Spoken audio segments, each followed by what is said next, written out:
Hi, and welcome to the Lone Star Play podcast, where we sit, eat, chat, and repeat. I'm your host, Patrick Scott Armstrong, and we are coming to you from Austin, Texas. The Lone Star Play podcast is produced by Texas Real Food. Go to texasrealfood.com, and you can search your city for local restaurants, stores, butchers, farmers markets, and more who are using organic, fresh, artisanal, and local sources. It's a fun site that brings all natural options all together. If we really want things, it starts with us first. We have to stop wanting somebody else to go and get it for us. We have to start doing it for ourselves. And that's what I hope to be able to do more of. But then that's also the beauty, be able to be on this type of platform that also reaches other people, that they also go, you know what? There's something about that sounds kind of right. Let's actually start doing that instead of just constantly, let's post the hashtag or let's go on the thing. Because all that does is that gives you the sugar to your ears that makes you feel good for a moment, but doesn't really do anything.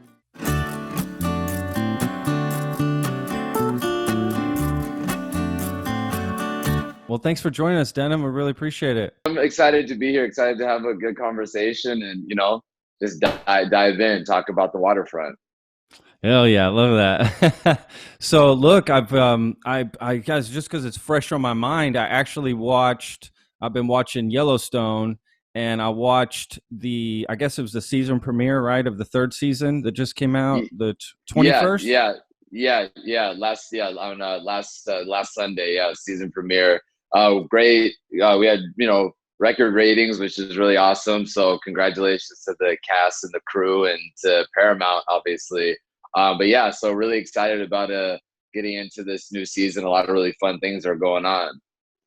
I'm curious. I want to get back to the episode, but I'm just curious, like, how many episodes have y'all filmed, and does the pandemic affect any of that? Well, we filmed, so all season 3 is done in the can. So that's good. So that's the good thing. I think the pandemic affected probably some of the timing. I think we were supposed to be going back to shoot season 4. I think it was like in May originally.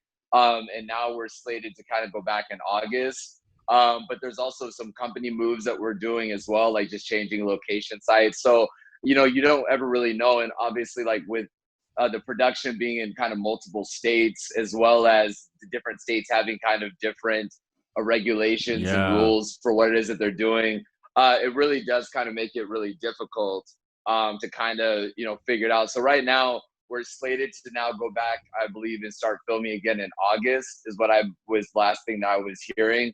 And now we're just, and that's what we know now, but that's also like 6 weeks, 7 weeks from now. And so that could also change again. Yeah. So, totally. you just kind of like just stay patient and just try to, go with the flow.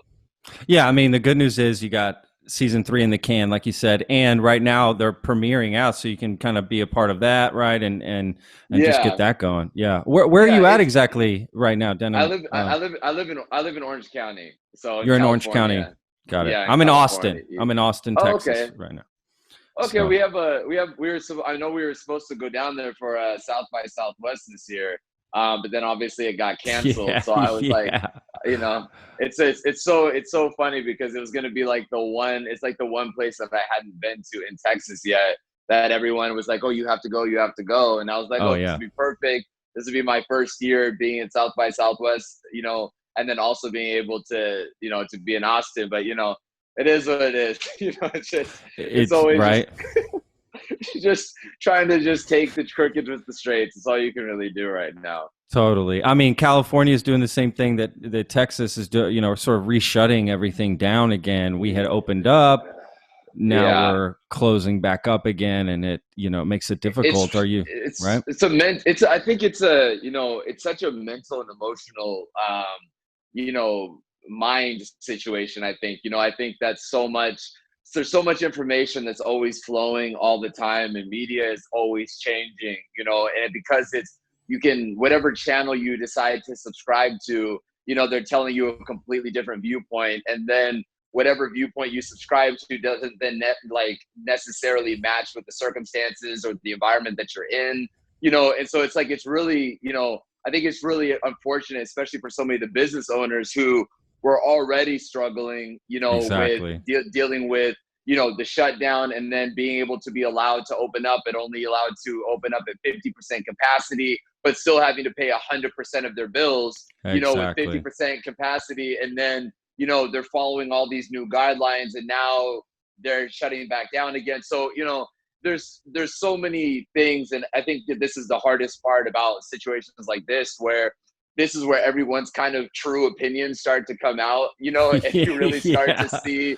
there starts to become a divide, even within the people that you associate with, right? Like, there's so many people that are, they want things to open up, and there's other people that are like, we don't want anything to open up. And it's like, it's very, very hard. And the problem is that one of the things I talked about probably a couple months ago was like, not everyone is going to be infected, but everyone was going to be affected. And, Oh, we could wow. tell Yeah. by what was going to happen, because, like with everything that goes on in society, you always have a certain group of people that wants it one way, another group of people that wants it the other way. And then they're constantly fighting back and forth. But the problem is the everyday person ends up becoming that tennis ball that is getting kind of batted back and forth.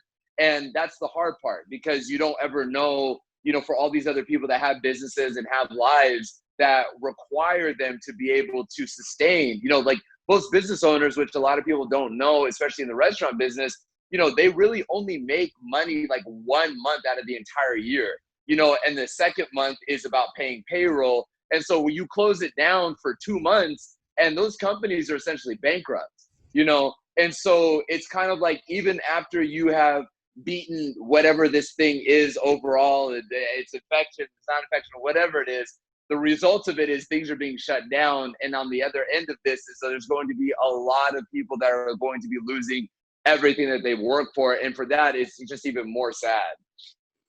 Yeah, man, you really have it down. That's like, for the restaurant side, that's exactly what's happening. I'm a chef here in Austin, and I owned a food truck and catering business for years here. I shut it down in 2019. Honestly, thank God. Last South by was my last event. So imagine if I had still had it this year. That's what I'm telling all my friends. Like, oh my God, I'm so glad I don't have Boca anymore. Like, I would be living the nightmare that y'all are living, right? Like, that my friends are going through right now. Hemorrhaging, right? Hemorrhaging. The biggest thing that, and I agree, you said it, actually mentioned it, was that, there were businesses struggling before this happened. So you throw the pandemic in, they're done.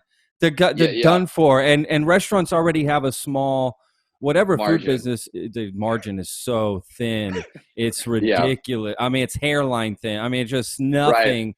And even the best ones, I've worked for great chefs who own a magnificent best of, winning all the best award, whatever. We are in the black, we call it. Like, we're not even making money, right? We're not in the, or whatever, the red or black. Actually, I can't remember what it was, but always negative, never making money, even when you're packed every night. It's crazy.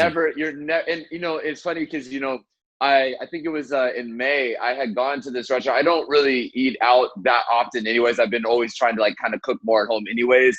But on this particular night, I had, a whole bunch of family over. And so we're going to go order some food. And so I was like, okay, well, I'll go put this order in and I'll go pick it up. There's like 7 of us. So I put this order in at like, probably like 2:45 or something like that. And they're saying, okay, the order will be ready at 5:30 or 6 o'clock it was. So I said, okay. So I get to this restaurant at 5:45, which is, in any other circumstances, just more than enough time, right? Like, to be able to go and pick up an order. But it took an hour for me just to get into the restaurant itself. Then when you get into the restaurant, I'm thinking I'm just going to march up to the register and pay for the food. Then you have these people that are like, oh no, you have to, there's this whole other line that's in the lobby. And then as you're sitting there in the lobby for another hour and 15 minutes, you're hearing all the customers, everyone complaining. They're seeing their food there and they're like, why can't we just go and pick the food up and X, Y, and Z? And so finally I was waiting for this food for about 2 hours and 15 minutes, no exaggeration. And then when I finally got up to the counter to pay, some of the food that I had originally ordered, they didn't have anymore. And so, and so it's like you're seeing, and then people are up there and they want the manager's not there, the owner's not there. And so you're just seeing this. And the problem with that was, I remember I think I tweeted about it that night, and I was so sad because people, we get so emotional because you want the things that you want, and then you don't understand the business side of it. It's like, because of all of the new things and the regulations, it's like these restaurants are also having to open up at half of their wait staff capacity. So usually they would have three chefs. Now they have one. Now they only have one sous chef. Now they only have one this, one that. So it's like now they don't know how much food they're allowed to order. And I'm just like, there's no way that the average person is going to wait 2.5 hours just to get some takeout food. So it's really sad because, like you were saying, when you already have restaurants, when they are booming, still barely holding on, right? Like opening up another line of credit and, refinancing and, having to like open up more restaurants because they're like, okay, if I just open up more, then maybe something else will happen. Exactly. When you already have that happening, now you add this other thing. It's just, you're really sad because, so many of these mom and pops, which I know are a lot in Austin, especially, and especially like in downtown LA, a lot of the restaurants that I used to dine at, they were only, maybe maximum 20 seats that were in their entire restaurant. And now they're being told those 20 seats have to go down to 8. It's you might as well just fold it up, right? Like, yeah, you just, absolutely. You fold the tent up and keep it pushing. So really interesting times that we're in, and really, really hard for a lot of businesses. And also, for the entertainment industry, how it, parlays to that, it's really funny because, I don't really necessarily, I'm like, oh, the actors and stuff. No, the crew, it's the crew and all of these other people who this is what their entire jobs are all the time. If they go from one set to another, most actors, depending on what level they're on, they can go and be on a show, and then they essentially can go and take a vacation, for 3 or 4 months. But the most of the crew people and production staff whose entire livelihoods revolve around production and even background actors, they don't have anything, right? And so that's the other part that's really, really sad, because you're seeing all of these jobs that we don't really, most people don't really think about being affected by this. And it's really, really hard because when you have other people that are like, well, I don't want people to not be able to support their families and provide for their families. But then you say that, and then they're just like, oh, so you don't care about people getting infected with the virus. So it's like, and if you were playing game theory, this is what you would call the prisoner's choice, where it's like, if you have an opinion, right, like you're damned if you have this opinion, you're damned if you have the other opinion. So, most people just kind of just put a sock in their mouth and don't say anything. So it's a really interesting time, but, I think it's necessary to have these types of conversations regardless, because I think it's necessary for other people to know that, there are other people in different places that think like they're thinking, that understand the things that they're going through as well. It's just unfortunate us as kind of being that tennis ball, being kind of hit back and forth for the entertainment of people in office oftentimes, is kind of really, really sad.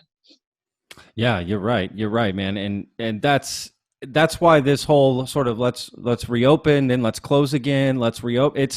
You were just pulling people from every which way. But another great point that you made earlier was we're still requiring people to pay 100% of everything. Your rent, your bills, your whatever it may be.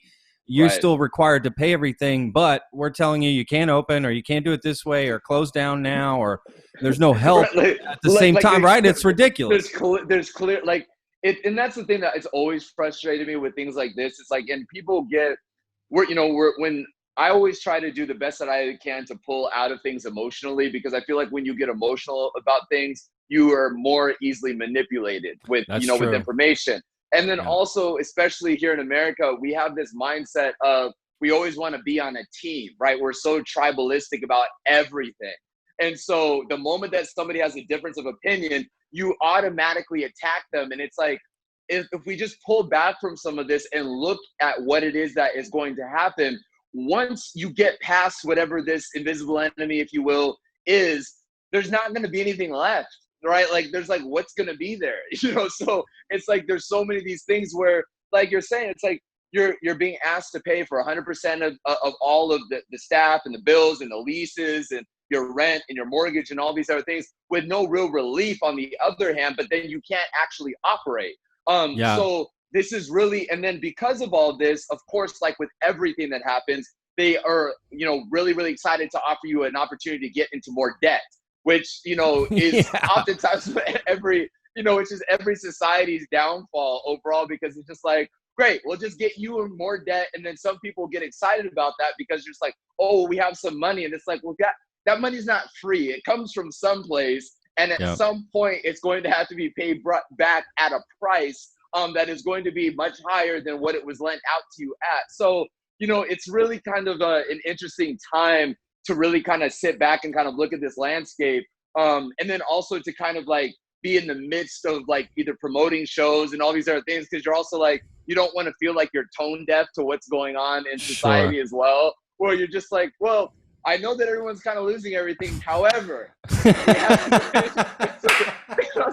it's like, it's really an interesting thing. So the best way that you can do it is like, you try to offer, some type of relief in any way that you can, but also, you have to be very, very realistic and just understand like the time that we're actually in and play to that, and that's reality. Cause I think people need more people that are going to be real, not giving you sugar to your ears, and just be like, hey, let's call it for what it is so we can actually have real conversations about things. If we actually want to see anything progress, we have to have people that are actually wanting to have strong opinions, stand by those opinions, but then have those opinions backed by real things other than just because it makes me feel good.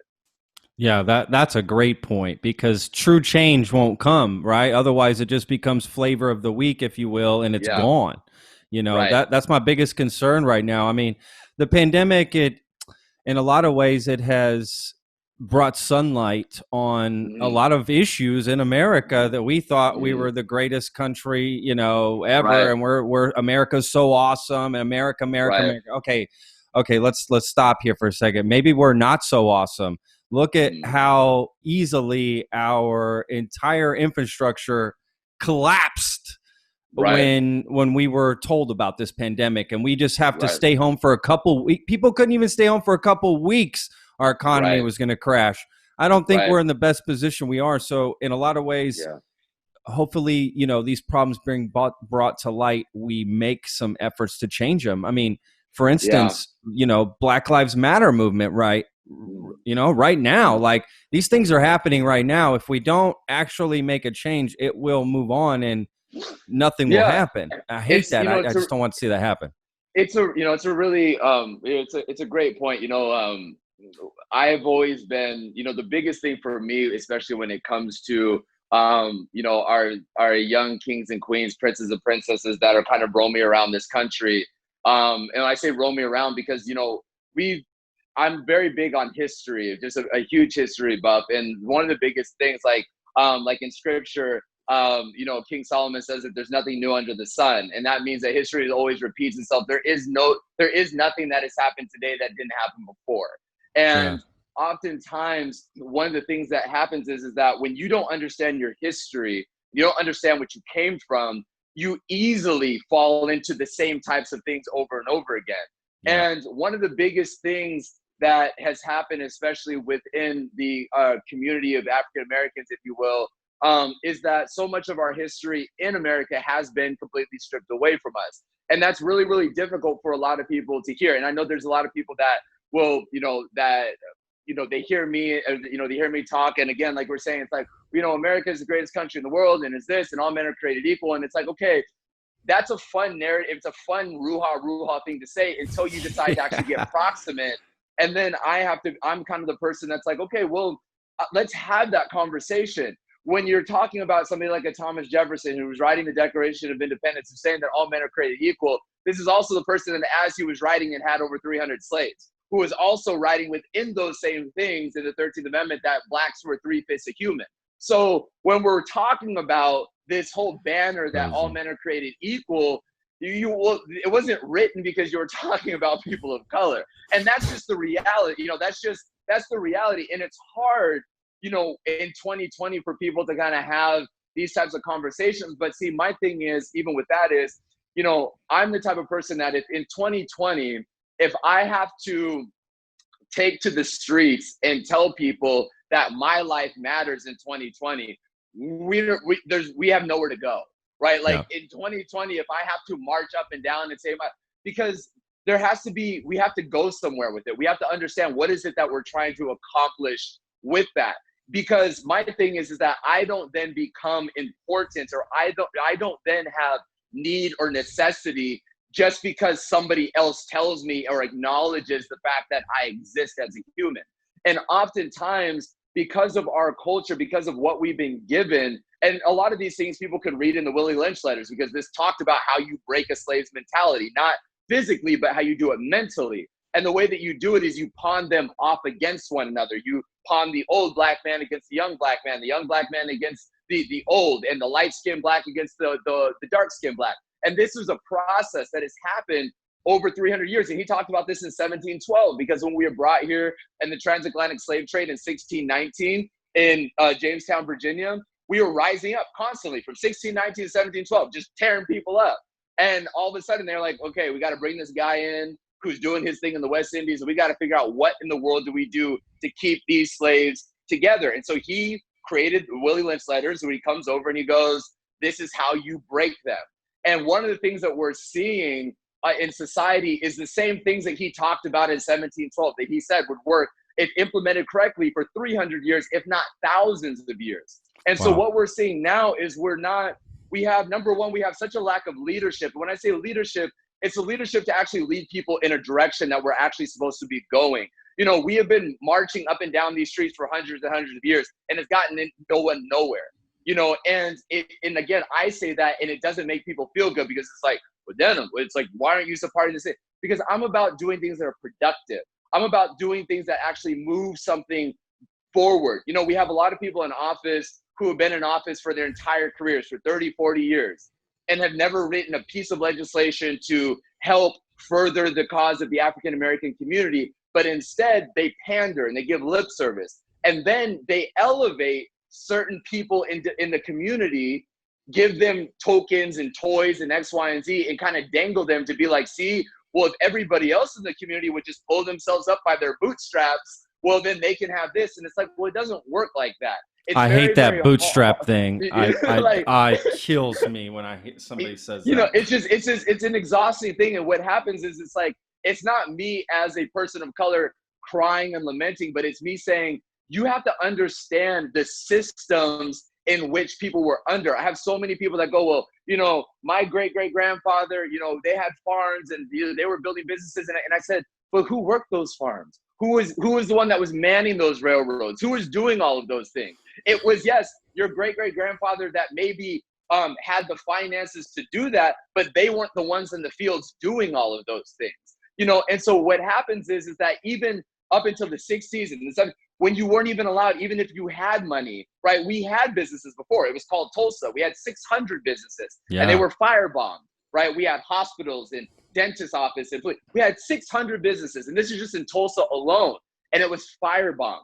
But then out of that then comes, well, see, I mean, look at them. They can't build anything. They don't have anything. It's like, well, we have to stop with these kind of arguments that, oh, well, every single time, you know, we see the community acting out in a certain way, that it's like, well, it's because they don't have anything, and this is what they always do. And it's like, no, what they've always tried to do is build, but they never get an opportunity. Now you've broken their mentality so much that they have no idea even what they're running around asking for. Equal rights, you're not going to get equal rights. The country wasn't built for you to have equal rights. So you have to come at it from a different point of view. And so then when you sit there and you go, well, what was our system of learning? Well, our system of learning when I was growing up was, my history started in 1619 in chains.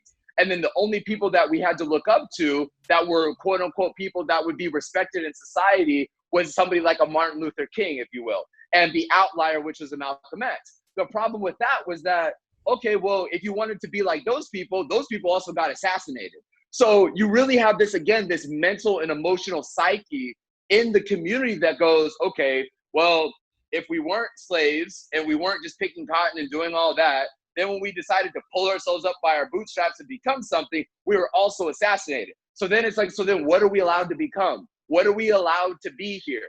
You know, and so these are these types of things that are happening now. And now what we're seeing is this melting pot of all of these people who don't really understand what their history is, doesn't understand that before this, we were kings and queens and scientists and mathematicians and everything. We did all of it. But we don't know that. And when you don't know what you came from, you can't know where you're going. And that's what we're seeing now with so many of us that are kind of roaming around looking for some type of leadership instead of just, okay, let's, put some signs up and let's put a banner up and let's storm the streets. And they're going to let you do that. Just like they're going to let you burn down your own cities, because the very people that you're out there marching that are there to oppress you are now going to be this very same people you're going to be begging to come in and help you, because you've now burned down the things that are within your own community. So it's really, really sad. And like I said, it kind of goes back to this game theory of, damned if you do and damned if you don't. And this is what happens when you have this leadership that's not really there necessarily to lead, but they're to pander, and they're to also to line their pocket, which then we kind of become an exploitation tool, which is no different than what it was back in slave times. It's just that's no longer sexy to say. Instead, we have to just put it in a different way. And that's kind of where we are right now. Yeah. Wow. That's powerful. I mean, where do you see, I mean, what can people do, right? What can people do then day to day? Just, I mean, even with the pandemic happening, right? They might even be pulling some of these protests down. I mean, where do you think the change actually is? I think that so much of it, I think one of the hardest things that we have to do, I think, is that we have to stop like trying to find a man. You're right. Like, we're always so desperate to find something here to hold on to. Like, this will be the person that we're going to latch ourselves onto, and they'll carry us to where we need to go. And I think that that's a wrong mentality. I think that, the hardest thing, especially in our own community, is that we often have this crabs in a pot mentality, because when you're given very little, you're so scared to lose whatever it is that you've been given. And then when other people also want whatever it is that you may have, you're scared to then give to them, because you're like, well, if you take what I have, then I'm going to go back down with you. And again, this is the mindset. So for me personally, one of the things, like, I'm always into scripture. I'm very, very big. Most of the time, if I'm not working on my craft and doing the things, I'm reading scripture. And that's one of the biggest things. I think that we have to then build the community from the inside out instead of from the outside in, where we're always kind of saying, well, as long as when we get this, then we'll do something else. And I think one of the biggest issues is that if we're not going to invest in ourselves and invest in our own communities as well, you can't ever have anything, because you're always going to be dependent on a system. And I think so much, especially like it talks about in scriptures, back in the day, we were farming and we had our businesses and we were trading within our communities and we were doing all these things. And it was a thriving community. It was a thriving environment. And this is no different than our native brother. And I say native because it's a byword. Native brothers and sisters before, in the 1400s, when they came over here. And I hate this narrative that so many people like, well, good thing they came over here and just destroyed everything, because they were just over here ripping everyone's heads off. And it was like, no, that actually was not the case. In every society, there are, tribes that fight against one another. But this whole notion that it was just like the Native American community just laid bloodshed everywhere, it was like, no, it didn't work like that. But again, it's this false narrative of history. So for me, I think that the only way that you can really do that is you have to do it through education first. And you have to teach these young kings and queens where they came from first and foremost, because once you know where you came from, then all of a sudden you have a greater sense of self, a greater sense of connectivity to not only your ancestors, but your lineage. And so much of us, like so many people that I know here that are of different races, they can say, well, when we didn't like something, we had the Revolutionary War, we had this, and Thomas Jefferson ran and did this. Like, people in the African American community don't have that. You don't have those things where you can sit back and go, this was our, our giant defining moment here in America. You know what I mean? And so when you don't have that type of thing, there's nothing in your DNA that fires up that says, you know what, let me really try to do something. And what we have to do is we also have to have more people that are in these type of leadership positions, whether you're talking about athletes or so-called celebrities, whatever it is that you say, that actually kind of come out and really want to teach first, education first. I think that we get so caught up in consuming. We're such a consumerism society. So many people, and we saw this during the quarantine, people got their stimulus checks the moment things opened up. They ran to malls to buy things, right? Because it's an indoctrination for us to always consume. We are, the African-American community here is a $1 trillion business. If we put those trillions of dollars that we spent in consuming things and actually put it to build, you can then start to do things. But again, you have to kind of get back to the spiritual self first. and then kind of build outwards. And that's a long process. And again, unfortunately, there's not a lot of people that want to do that because it's not fun. It's not sexy. You can't really put it on a poster or put it on a commercial. You know what I mean? Like, it's something that it really takes true leadership to do. But to me, that's the only way I can really see anything really trying to turn around in the positive. Otherwise, I feel like history is always going to be repeating itself because we've been doing the same thing. Or, you know, we have people walking with signs. Our ancestors were doing the same things in the 1600s, 1700s when they were tired of getting lynched. We were doing the same thing. And here we are again. It's just we have a much more colorful version of it. And because more people have access to technology, it's just more easily accessible for people to kind of chime in on. Yeah. Yeah. That's a great point too. So do you think the protests are working in some form or fashion? I don't know. I think for me, it's something where I think that everybody has their way that they want to be heard. I think for me, oftentimes I'm going, you know, the people that you're protesting, the people that you are, I guess, protesting against, if you will, I sit there and I go, but these are the very same people that have been in office for 40 years, for 30 years, that are now saying that, like you just realized that people of color have not been treated equally in the country. Like, you just realized this in 2020. And so I have a really, really hard time kind of like hitching my wagon to that.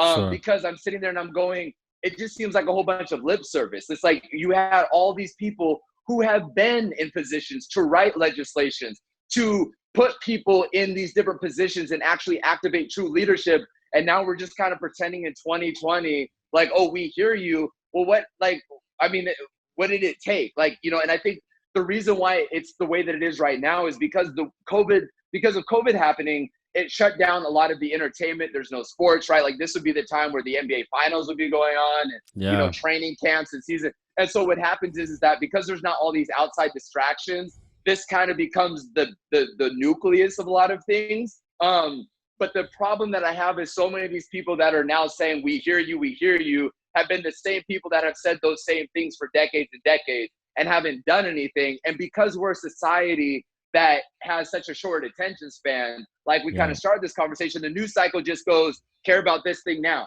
care about this thing. Okay, back to this thing, now back to that thing. So everyone is so easily kind of swayed on their emotional state that it just seems as though it's like, okay, well, the moment that a new thing arises, we'll now care about that. So it always just kind of, to me, feels like you're pandering. And I don't want pandering. I want action. I want things to actually happen. I would rather you not say anything and just come out and say, here's what we're doing. This is what it looks like. This is how it's going to help. Here's all, you know, these, with the trillions and trillions of dollars that are just being printed out of nothing, how much of that money is going into all of these disenfranchised communities that have been disenfranchised for a reason, right? And then instead of that, you're getting more government funding off of the disenfranchisement of these same communities. So I'm sitting there and going, if you really wanted to, you're getting trillions and trillions of dollars. You could pump that in right now if you wanted to. But instead, you're like, oh no, go ahead and make signs and run up and down. It feels more like you're being used as a political tool and as a political weapon, more so than actually being seen as a human being, which again, to me, falls on the exploitation of us yet again. But that's, again, it's not a very popular thing because a lot of people go, I don't want to hear that because it makes you feel like there's no hope. I'm just saying, I think that when you're putting it in other people, and especially when you're putting it in government, the same government that has kind of treated you unequally since you've been here, you're now thinking that all of a sudden they're now going to flip a switch and go, you're right. You know what? We've had the time of 16 now. We've had 401 years. Now we're going to do something. It's like, I mean, yes, come on, but that's just my opinion. Everyone doesn't think I'm not in a cult. I don't care if people agree with me or not. I say what it is. And I try to deliver the truth to the best that I believe it to be. And I just see, I've seen this happen before and I've seen nothing happen out of it. It just makes people feel good, but the feel good doesn't often transfer into actually putting anything into real motion to any type of actionable items. I mean, that's a great point, man. It's like basically the husband who beats his wife and then says, I love you. What can I do? What can I do for you afterwards? Right. I mean, it's basically it. Like, you're right. How can you trust the same? Have a rose, here, take, it's a massive Stockholm syndrome mixed in with cognitive dissonance. And that's the hard part. It's a really hard part because we're talking about real lives and real Yeah. people, and and people who don't really have not had the opportunity. And there's been so many people that are like, well, I've never been raised this and I'm not this. And it's just like, okay, the way that I liken to a lot of this is like, if your house is burning down in your neighborhood, right, and you call the fire department and they're trying to put the fire out, people don't need to run out of their house and be like, but my house also matters. It's like, we Totally. understand that. And see, for me, this isn't a shining endorsement because I don't agree with a lot of the things that are in all these different communities with these different organizations, because I would go about them in a different way. But I think that what happens is you have so many people that are in this time with COVID who are also losing everything, that they also want their voices to also be heard. And this is why I say that it just feels like this weapon that's constantly being used, because now you have a people that really haven't felt like they've had anything since they've been here. And now you're having, for the first time, a lot of people who are kind of used to having things in a certain way that are now also losing everything.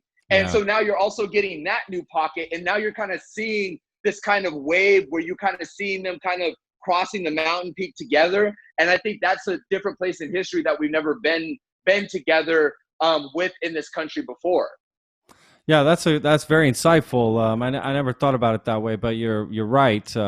Yeah, and that is interesting. I think more than anything, right? Like maybe, okay, let's say the protests keep going and this and that, and like you said, does that really make change? What does it do? It definitely gets it puts the topic in front of people's eyes and this and that. But the real change comes from leadership. Right. People in places of leadership who can make actual change. Like you said, you don't want to hear much from them, but what you would like to hear is what they're going to do. Like, you don't need the opinion and all this stuff and all the hoo-ha-ha and hashtags and whatever you want to do. Right. They just come out and say, nope, I run this company and this is what we're going to do to make a difference. This is how we're going to do it. Yeah. And I think what it does is it really puts people's feet to the fire. It really, exactly. I don't need you to tell me my life matters. I know that my life matters. Right. Like, what is that going to do? You know what I mean? Like, once we get past that emotional thing, what is it that we're actually doing? And that's the real thing. And so you're getting all these companies that, they post, they're posting all their signs on the outside. And it's, again, that's great business. And look, this is the reality of it. When you understand what business is, you understand that great businesses have to pivot with the times, right? Like, businesses cannot stay the same with the same models. And so now when you're sitting there and you're going, well, now here are all these businesses that are now going to post all these signs on the outside of their businesses. It's like, that's great for their business also. Because exactly. Like, great hey, point. Come and spend money with my business. But it's like, but how much of that money that we're going to be spending is going to be flooding back into the very community that you're saying you care about so much? But see, these are those types of things where I sit there and I go, I don't care about the emotion. Like, I'm like, this is what I say. And the one thing I always laugh about with scripture is it's like the Most High doesn't care about your opinion. It's like, it is what it is. Like I said, He said what He said. And if you have a problem, take it up with Him. I think of things like a lot like that, where it's just like, I don't care about your emotional state. I care about what's actually happening. And I understand what good business is and how to run good business. And a good business would, if they were smart in a pandemic, when they're already not functioning really well. I would also say, let's go ahead and throw some signs up. Let's also go ahead and get on our Twitter handle and, get with this hashtag. Because then at least, if anything, we have our little footprint that can be looked back on in history to say that we were part of the cause and we did this.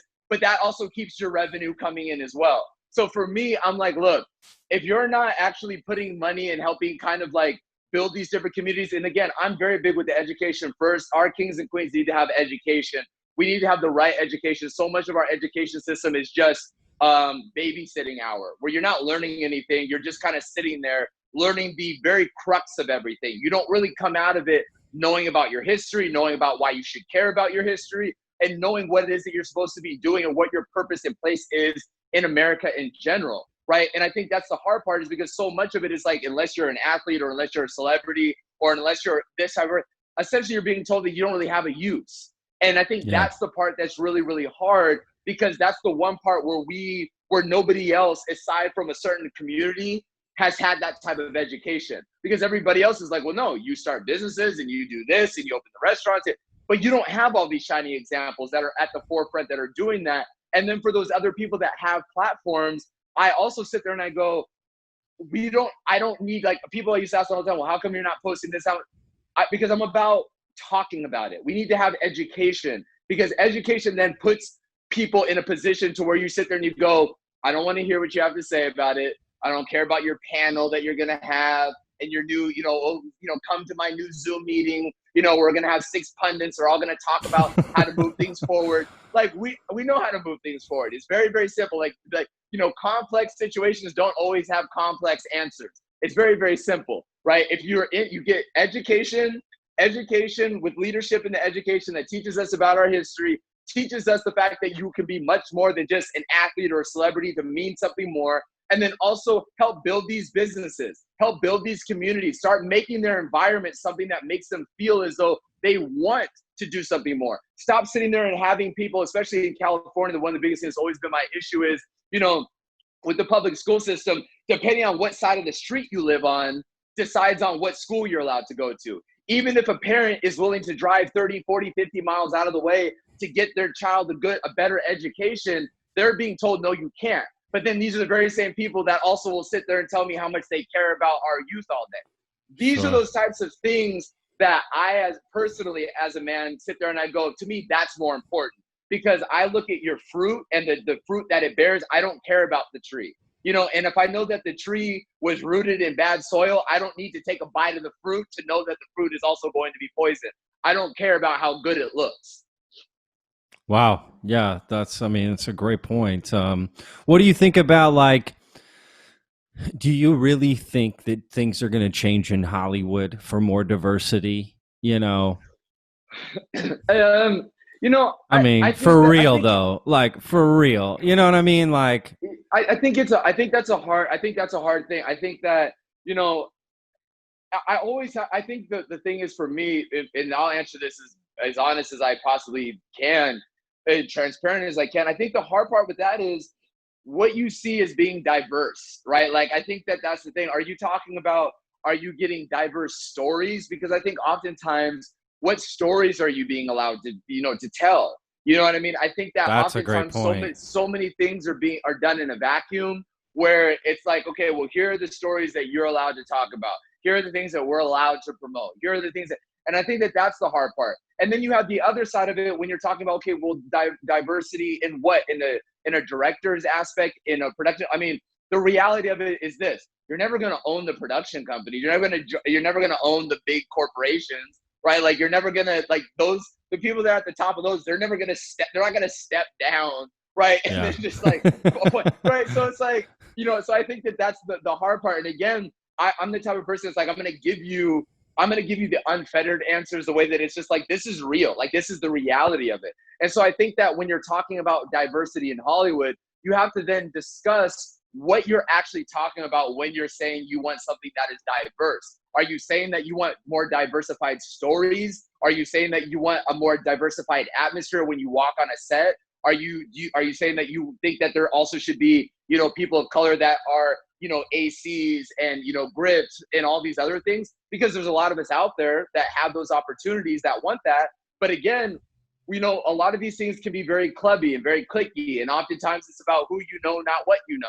And that's the other hard part about it. So I think that you're really kind of up against these things where, you have to have people that are willing to have these types of conversations and are willing to kind of look past their own maybe emotional biases and things. Because for me, it's like, I don't need anybody to come and bow down to me and take, like, pardon me of all my things. First of all, I'm not the most high.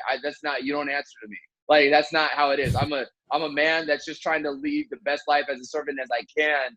And my thing is, like, I just want to be able to create stories, and stories that are impactful, and stories that mean something. And so I think that for me, when I look at what I would hope Hollywood would be going to when they're talking about wanting a more diversified thing, is not necessarily even more diversified people of color in these different positions, but more diversification of stories. More diversification where we can really talk about our history and really digging into things, so that we can also have a landscape a wide range of things that we can also have our young kings and queens looking at and being able to see and having the representation of them, and I think that instead of them sitting there and looking at all these different things and going, oh, well, I can never be that, because the hard part is that society, especially with entertainment, there's the entertainment is blurred with reality so much to where, just like sports, where people don't realize that it's not real. And so much of their emotional policies and politics and things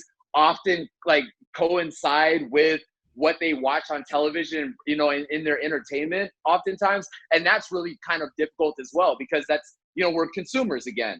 And so I think that when you're raising this next generation and you also have them plugged into television and film and all these other things, it's important for them to also see the representation of them in more diversified stories also, And so I think that when you're talking about it, there's so many things that we have to identify where it has to be more than, oh, we're just going to put another talking head in this position.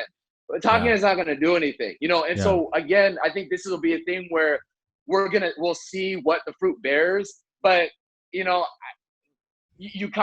to sit back and you have to say, like, you want to be optimistic about the things and you just want to do the best that you can. And so for me personally, I've always been big about like control what you can control, and I think that I try to use, my platform and being able to have great conversations like I'm having with you today. But also being able to sit there and go like, I feel a necessity. It's a blessing. I've been blessed by the Most High with so many things and so many opportunities. And so it's like, I have to also then use this platform to also try to pour in to this next generation, but then to also the other people that oftentimes think like me, but are kind of scared to say certain things and to do this, but then to also say like, look, what you think about is important. You can't say that, oh, well, I support you until I no longer agree with anything that you say. It's like, there's always this juxtaposition in our society where it's like, oh yeah, I'm all for you as long as you agree with everything that I'm saying.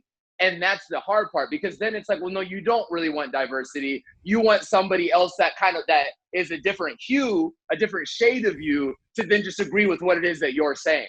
And again, just kind of is the lip service. So I think what it is like time will tell. I think when more people kind of come out of their shell, if you will, and really just say like, look, it is what it is. You can either take it for what it is, or you cannot take it for what it is. It's not really up to me. It's what my opinion is. I'm not in the cult. If you disagree with me, you disagree with me. And great. But at least I want to have a conversation about it. At least I want to have a dialogue instead of just saying, oh, you hurt my feelings, or you're this, or you're that. All of these, in my head, very emotional, lazy things that society has kind of indoctrinated us and got us to fall into to keep us from actually having conversations with one another. And when you're not having conversations, you're having what we've been promoting for hundreds and hundreds of years, which is a completely different mindset, especially if we're doing it under the guise of wanting to move things forward. So, I just try to do the best that I can to try to have these conversations, say, and hope that more people, also want to have these types of conversations, not necessarily having to say, oh, agree with me, but also saying, well, at least if we're having a conversation, at least I know that we can go somewhere, but if we're just going to say, well, you hurt my feelings, well, then, where are we going to go? It's all going to be the same anyways.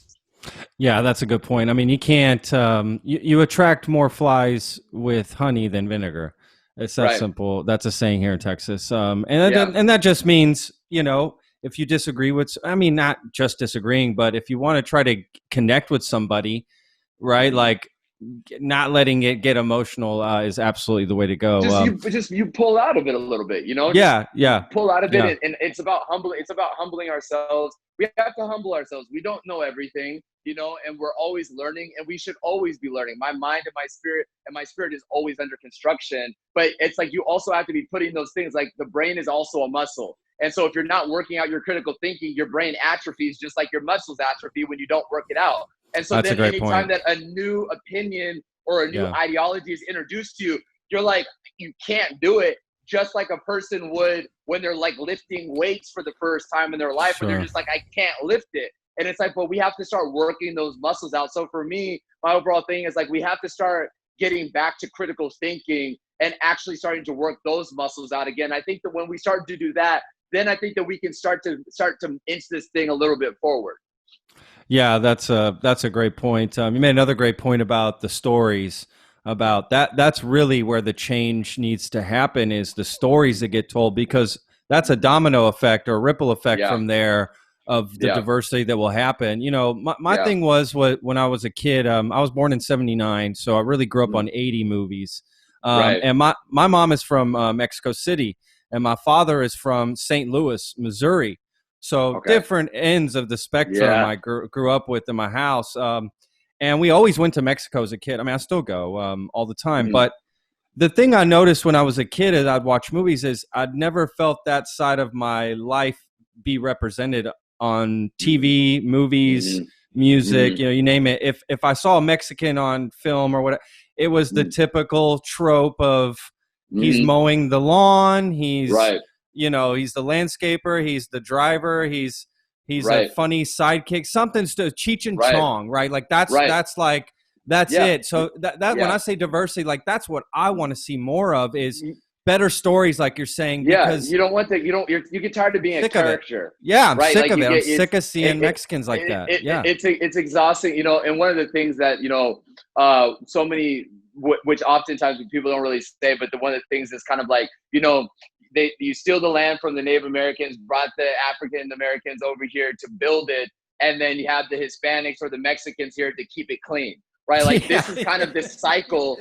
Like Yeah. it's just, and it's sad. And this is the thing, like all the things that I'm saying, I say it so passively, almost in a way, but it's like, but it's real. Like I agree. It's real. there's a real reality, and that's like what you're saying is. I mean, I grew up, and I would, and I even look back now, and when people ask me like, "Oh, what films did you grow up watching?" All these other things, and it was like all the films I grew up watching was never anybody that looked like me. It was just like it was all these other people that were always doing the cool stuff. You know what I Yeah. mean? And we were, you're the drivers, or you're the one that you can't hardly talk, and these are things. And the problem with this, and again, this is exactly what I'm saying, is about understanding your history, especially if you understand how interwoven the Mexican community and the Black community and again, I say all these because they're all bywords of one another. We were never called African Americans. That was like based in the 70s. Before that, we weren't even called that. So it's like they're just constantly a new byword for us. But for this conversation, there's so much intertwined between the Native American community, the Mexican community, and the African American community. The biggest thing that people don't really understand is that we're all very intertwined, because we also all came over here on ships. We just got dropped off at different places at different times. And Yeah. so much of our history, so much of our thing has been completely wiped away, to where you're like, well, we only know Mexicans is doing one thing, or we've seen Black people do one thing. And your own people, you have your own people that also only believe that. And Yes. it was like, for instance, that's frustrating, right? it's the indoctrination that you've grown up and been force fed since birth. And that's the hard part, because when you get somebody that's like, I was always that kid that always asked like why for everything, why, until they would get frustrated, like, because that's just the way it is. I'm like, but why? Because it's like, it can never just be that's just the way that it is, and it not affect somebody, right? And in every situation, somebody, no matter what happens, somebody benefits from it. No matter how horrible it is, somebody wins. And that's the way that society is built, is that there's always winners and losers. And I think one of the hardest things is that until you get more people that are willing to take a different leadership role and say, look, we're going to tell these brand of stories. This is what we're going to talk about. We're not going to just talk about how we're over here in 1619 and this is what slavery. And here's my thing.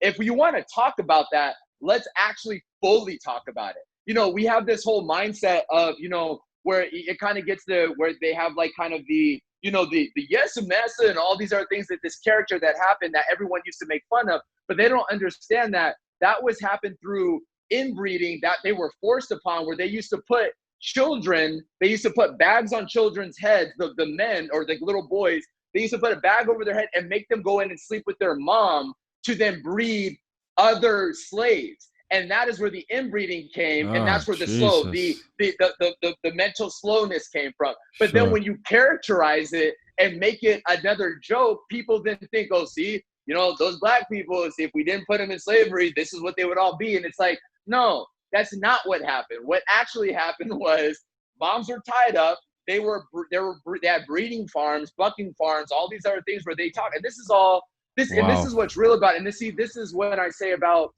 in order to break through the cognitive dissonance, in order to break through this kind of veneer of things, you have to really come in with history, and that history has to cut, and it's got to cut hard, because you have to understand that so many of the things that you have grown up to learn, the things that the biases that you have created for these different cultures or these different races, they're all mostly a lie. Like, it's all pretty much not true at all. There's a whole bunch of things where it's like, oh, well, you know, the black people, they came over here and they didn't know anything. And it's like, well, if we also took the 350 plus million English speaking Americans and took them to Malawi, Africa, and said, hey, go speak Chichewa and do it right now, would you not also be made fun of because you're speaking a completely different language and a completely different tongue? This is no different than what was going on in 1619, right? Like, so it's like, there's so much of these things where through so much of our history in our history books and oftentimes on our television and film, you're always being brought up as this byword, almost as this thing where it's like, well, good thing that we enslaved you, because if not, you would have just been killing each other. And it was like, well, that's not really the way that it was. And so one of the things that, like, for me, that's a poster you see behind me at the zoo, that's the short film that myself and my team are, you know, come out with, super excited about. And that talks about during World War II, how the so during World War II, you had all the craziness that was going on, but also a lot of what was going on was in Africa. And during this time was the pillaging of Africa and all of these different countries that were getting ready to build their own countries off of the things that were going on in Africa. So for instance, you had King Leopold of Belgium, who built his great, you know, castles and everything in Belgium. But what most people don't know is all of that was built from the rubber mines of Congo, where 10 to 15 million men, women, and children were massacred because of the going in and taking from the rubber and going and selling it, the bikes and the tires and the X, Y, and Z. And see, these are some of the things that were happening. So one of the things that the zoo talks about is it talks about how all these different countries would come in and they were dying off. They were going in, their land, and they're like, the heat's killing us and the diseases and the this and the climate, we can't figure it out. And so what they would do is they would take blacks and they would put them in containers, if you will, and they would experiment on them.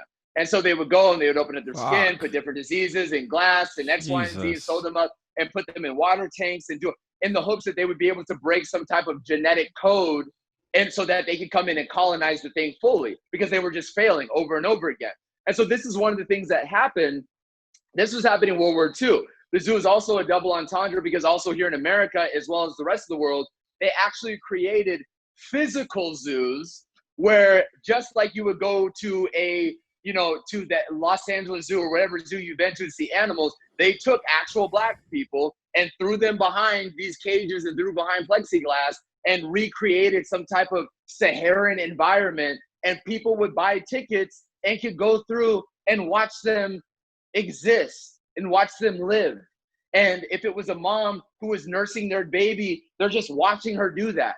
And this is what was happening here in America up into the 50s. And they sold tens of millions of tickets to these zoos all across the world. You know, and so this is, again, becomes this thing to where, you know, there's so much of it that when you start to talk about these things, people, like, the easy way is like, well, you know, just forget about it. And it's like, but there's a certain group of people that you would never go to and tell them to forget about what they've gone through. Totally. But yet, when it's uncomfortable, but now when it's uncomfortable and when it no longer falls into your exceptionalism mindset, now all of a sudden you're like, you know, bridge too far, can't do it. It's like, it doesn't matter if you stick your head in the sand. The truth is the truth, whether you like it or not.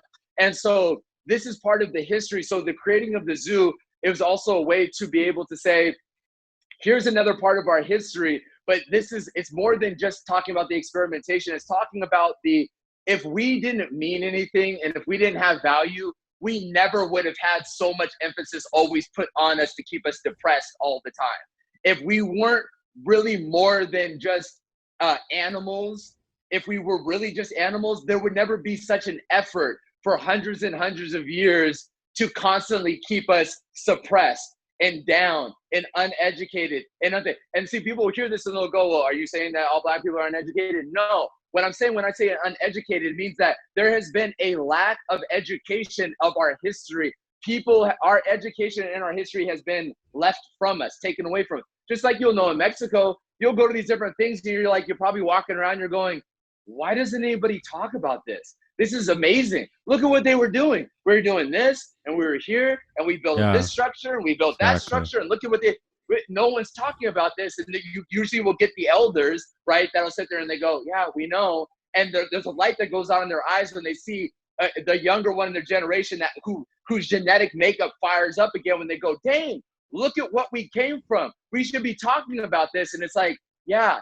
And they tried. And when we did talk about that, they beat it out of us, right? They hung us from trees and they did this. And to get everybody into this mindset where it's like, you don't talk about your history.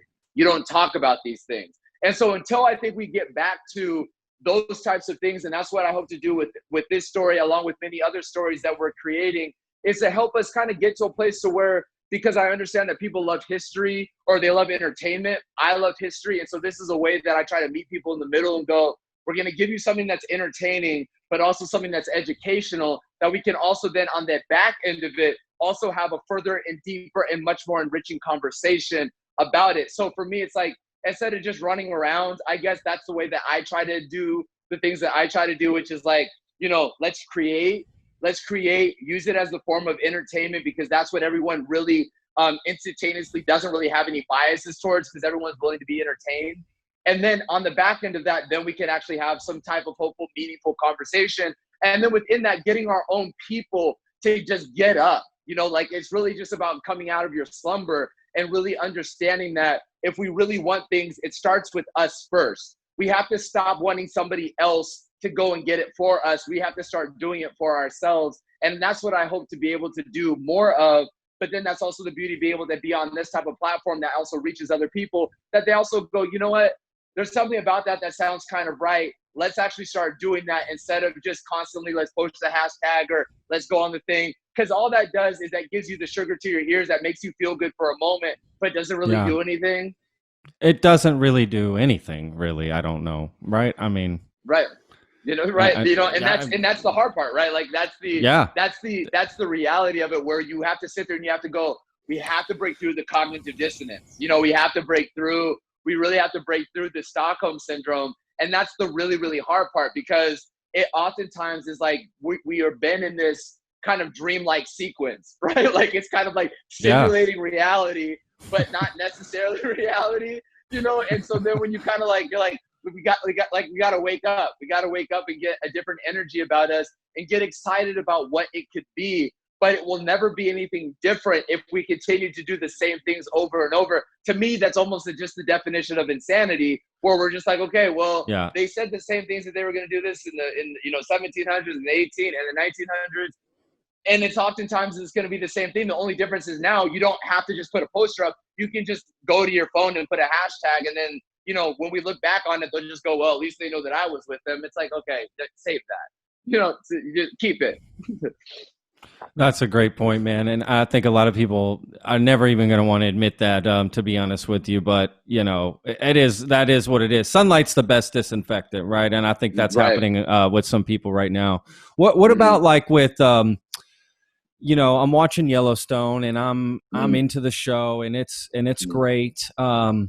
Do you feel that there's a good representation on the show? Because they do show the Native American struggle to some extent on the show. I always worry about how things like that get portrayed, that it's not a token portrayal, right? Like if we're going to show Native Americans on a TV show, it has to be about this and the reservation and something with the land and, shit like that. Or if we're going to tell a black story, it better be about slaves. And if we're going to tell a Mexican story, it better be about struggling to get across the border. And I hate that. It's like, why can't we just tell normal stories for these? Right. The everyday story. The interesting thing about that is, Taylor Sheridan, who, wrote and created the show, I think that he's done a job to try to blend as much as you can blend possibly from all of these different backgrounds as you possibly can in the representation of not just feathering your cap, going around the campfire and doing this. It's like you're trying to also showing also the Native American community in a way that talks about it with business as well. You know what I Yeah, mean? Like where that's it's true. actually like, you know what I mean? Like I'm talking to you about a business and we're not, and he hasn't shied away from, oh, well, our land was never stolen from us. Like, it's like, he really puts that also at the forefront where it's also like, he doesn't just like come on and just be like, well, you just have to accept what it is. It's like, no, the reality of the situation is that their land was stolen from them. And that's the way that that's the way that it happened. And so I think that it becomes this thing to where you're also talking about some of the bigger issues that have happened within the communities, because you're also talking about their economic livelihood, Yeah. and so much of that is like in the reservations and all these, because all of these other things have been controlled, there hasn't been any opportunity to be able to expand. And there hasn't been any opportunity to be able to build anything. And there's always, just like it is in the real world, that's kind of the way that it is represented also in Yellowstone, in that way where it's like he's also showing a real life representation of the land was stolen from you, and then you were given a microcosm to operate in, Yeah. and now what we're watching is like watching you try to operate in this really, really unfair environment. And so I think that what it is that it becomes this thing to where you're trying to give these real life stories and these real life representations. And then also, like you were saying, but then also not to just become this kind of like, okay, well, here's the stereotypical feather in your cap and X, Y, and Z. And that's the beautiful thing that I do think that he has really shied away from, where it's really been about the, like, no, they're educated and they're business and they're strong and they have honor and they have all of these different beliefs. And because of that, oftentimes, this is also the reason why they got plundered, because they came when people came over here, right? People often there's people that are here way before them, didn't discover it, but whatever. There's people way before them. They were also teaching them, hey, this is this different civilization. This is how you build this. And because they opened themselves up, because that's the way that their culture is, they were taken advantage of. And so this also within Yellowstone, especially within seasons 1 and 2, that's also one of the things that it talks about. It talks about, it's like, look, we were never here because we wanted to have a war. We just want the things that we had back, And so I think that that's a thing with Yellowstone that he's really also tried to accentuate upon, to really talk about those real life stories. But I also agree with you that in so many of these shows, man, and in so many movies, that's one of the things that absolutely drives me crazy, because it's like, we are so much in this. It talks about this in the book of Deuteronomy. It talks about one of these curses, that you will become a byword in the country of your enslavement. And oftentimes that's literally what has happened, where we become so many bywords in all of these different places, where it's, oh, well, the Mexicans, this is your whole struggle is the fact that you want to come over here and have everything for free and try to get over this border. And the Native Americans, well, what is it that you guys really do anyways? And the black people, if you're a drug dealer, you're either a drug dealer or the father's not at home, and this, that, and the third. And that's the thing that has always made me sick, because I'm like, dude, no, we are also inventors and scientists and doctors and mathematicians and engineers and all of these things, brilliant things. I mean, the thing that has always driven me crazy, you go down to Mexico and even down into South America, and you're looking at the pyramids and all these things. This is what we built with no maps. No maps. Like with no, we didn't need a foreman and a giant maps to these giant buildings and let's get our measurements out. We sat there and we looked at it because we were master masons, and we could sit there and we could go, this is how we do it. This is how we build. This is how we do this. When they were fleeing, the Native Americans, before they even got here, when they were fleeing from Assyria, they're coming all the way from Assyria in ships, traveling over a year in the water to come all the way over here. You can't do that if you're stupid. You know what I mean? Like, you can't do that and live and then also create a thriving economy if you don't know what you're doing, right? Like, and this is the thing where it's like, so much of that is the part that is so frustrating. Like you were saying, it's like, you have so much of this that it's like, dude, you're giving us this representation of this dumbed down lowest form of that society and the byword of that, as if that's what our only existence is. And then what happens is, then you wonder why our kids are so depressed. You wonder why we have mental illness. Like in the African American community, mental illness is one of the biggest killers. And I also believe that's because you don't feel like you came from anything. You feel like you don't have any purpose here. And if I can't become an athlete, And if I don't, if I'm not able to be an entertainer, I'm not able to become a rapper or not this, well, then it looks like all I have is being a drug dealer. It looks like that's all I got for me, and this is the part that's scary, because then on top of all that, you have these bills that were introduced, like the crime bill of 94, where you're taking these men, putting them in prison for low life crimes, for nothing, a little bit of marijuana or X, Y, and Z. Now you're going to go to jail for the rest of your life. But then all of these other things, all these other bills to keep the men out of the household. So it's like you've done through legislation throughout society, what you've done is you perpetuated this cycle that you have created, and then we're stamping it on as a form of entertainment, another form of the exploitation. And that's the thing that is so sad, because it's like you're not getting enough people that are willing to say, look, we're not going to do that. We're going to have a show about the family being doctors, and this is what it's going to be. And people go, well, that's not entertaining. Why? You have other shows that are all about the doctors. Exactly. How many different law and orders or PDs or X, Y, you have all those. You know what I mean? And so it's like now all of a sudden when I just say that we're going to have it with just a different, like the lead characters are going to have a different color, it's no longer interesting. It's like, so it becomes this very thing where it's like, again, if you're never going to get past your own psychological bias and the way that you're used to seeing this flavor, you're never really going to get anywhere. And so I think that it's like you're trying to slowly wake people up in a different way, because if you just stand on the corner and yell, people just tune you out, and I think that's also the hard part of it, is that you don't want people just to tune you out. You want them to be receptive. And so I think one of the things with Yellowstone is that it's also done a job of trying to just ease people in further into a conversation to have more of these things, without just sitting there and trying to hit, because then people just go, we don't want to hear it. And that's the hard part, because you're always walking this very fine line between trying to tell the truth and get the right narrative, but then also being entertaining, so it's really a hard thing. And so, it's like you just try to do the best that you can. And then you hope that other people that are a part of the show also then use their platform to then also try to, go further in depth with those conversations. Yeah, absolutely. I mean, it is a great show, and it does, lean into some of these issues. I just was surprised from the show, to be honest with you. I had never seen the show, so I just started watching it because you were coming on, and I'm a Kevin Costner fan, I guess. I am. I am. It surprised the show surprised me. I just was not expecting any of that from the show. And look, I'm from Texas, so I know cowboys and stuff. I mean, I'm a city boy, but I've still been around enough.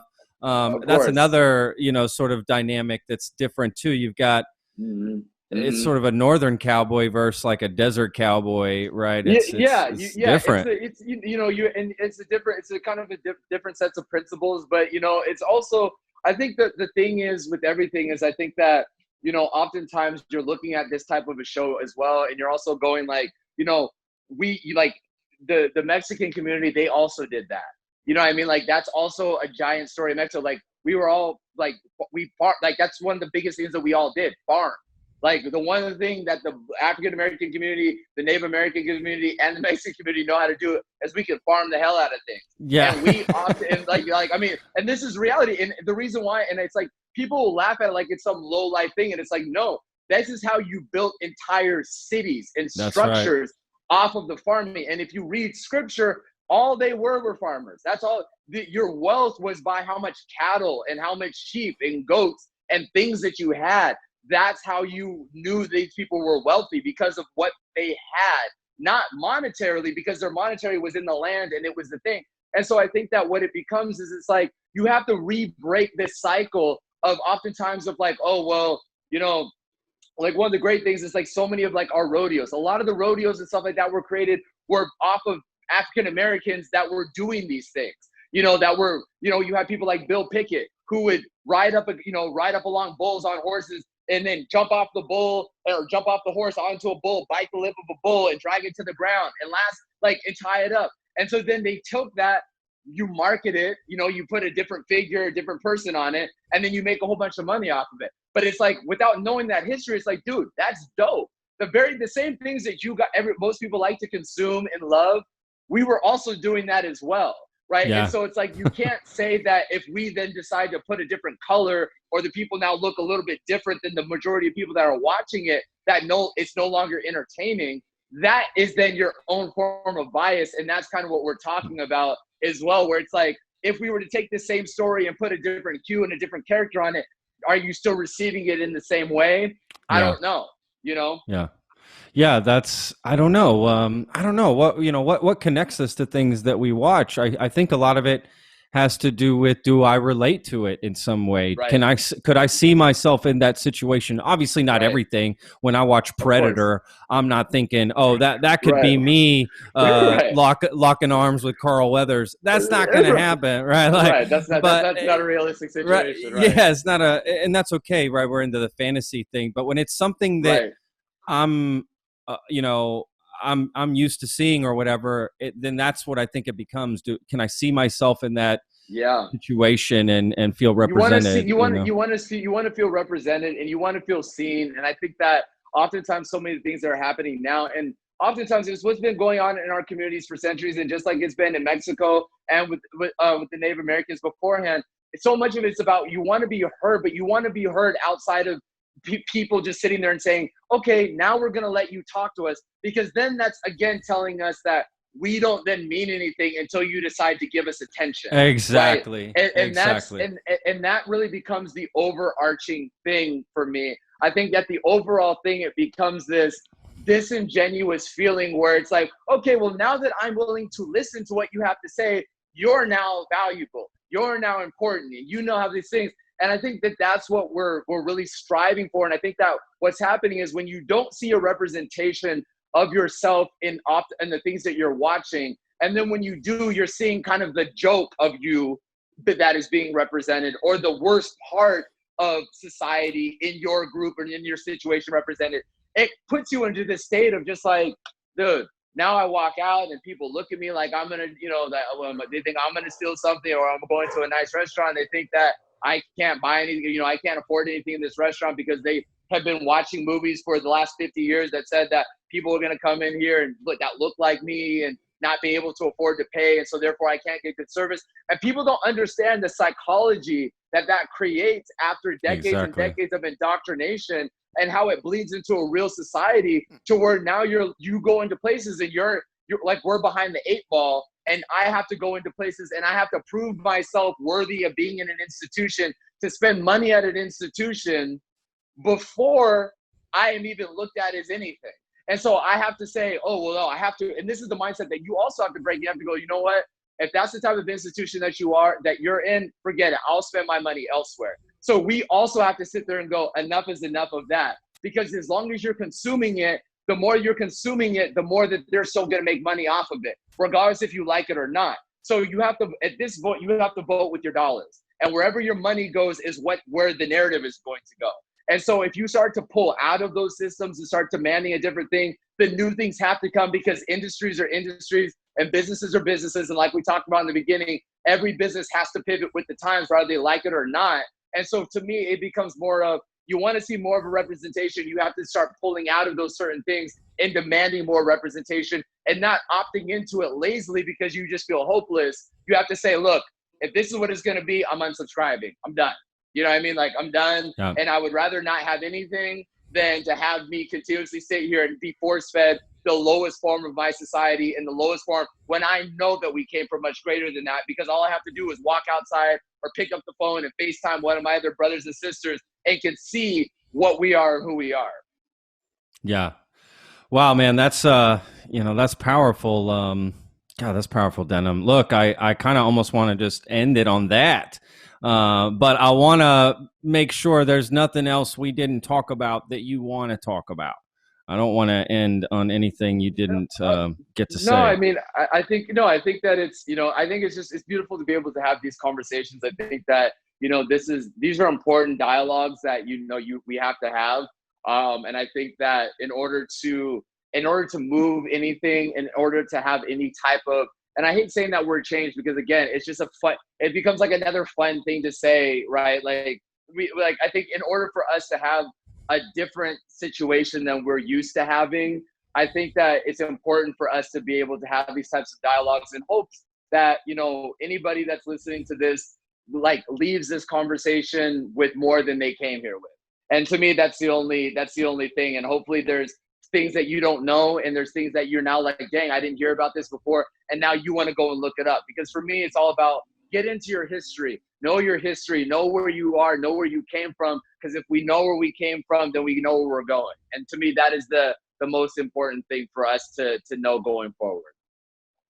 That's awesome, man. Wow, that's a great way to end that, man. God, I wish I was better with words like you are, man. And this is what I do for a living. This is horrible, Denim. I'm gonna have to rethink this. What I'm doing here.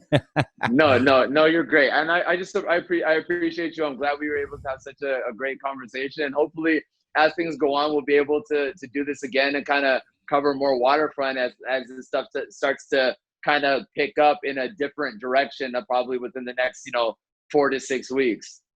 Yeah, man, absolutely. Well, I love that. Yeah, I would definitely love to have you back on the show, man, for sure. Well, good luck with with the new season coming out, and I'm going to keep watching and everything, and just good luck with your fight, man, and everything you're doing. I honestly agree with just about every single word that you said, to be honest with you. So I don't really listen to these podcasts, to be honest with you. Like, after I'm done with it, I'm kind of done with it. You know what I mean? Because I do three a week, and I'm actually gonna listen to this one, man. Well, I appreciate really powerful. It's that all praises to the Most High. So I really appreciate that, and I look forward to hearing it when it comes out.